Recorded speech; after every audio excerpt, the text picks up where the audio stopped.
ఇక ఆజ్కి బాత్, దేశ స్వతంత్రం జరుపుకుంటున్న అందరికీ నిజంగా స్వతంత్రం వచ్చినట్టేనా? అదే నిజమైతే పేదవాడు ఇంకా పేదవాడిగా, ఉన్నవాడు ఇంకా ఉన్నవాడిగా ఎలా ఎదుగుతున్నాడు? జాతీయ గీతం కూడా పాడలేని వ్యక్తులు ప్రజాప్రతినిధులుగా చలామణి అవుతుంటే పిహెచ్డీలు చేసిన మేధావులు ఉద్యోగం కోసం ఎదురు చూడబట్టే.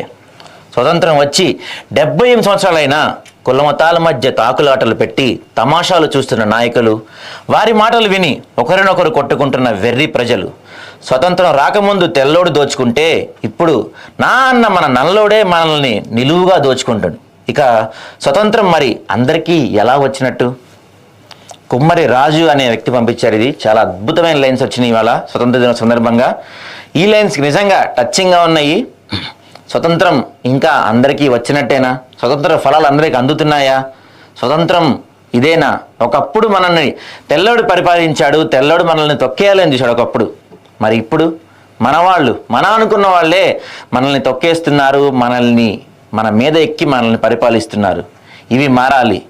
78 సంవత్సరాల స్వతంత్ర భారతదేశంలో ఇంకా అవే అవినీతి ఆరోపణలు, అవే అరాచకాలు, అవే అకృత్యాలు.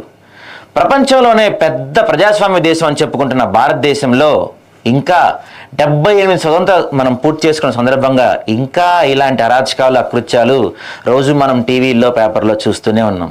ఇకనైనా ఈ సంవత్సరం నుంచి అయినా మన పెద్దలు ఎంతోమంది ప్రాణత్యాగం చేసి మనకి తీసుకొచ్చిన స్వతంత్ర ఫలాలు మనకు అందాలని కోరుకుంటూ మీ అందరికీ స్వతంత్ర దినోత్సవ శుభాకాంక్షలు. సో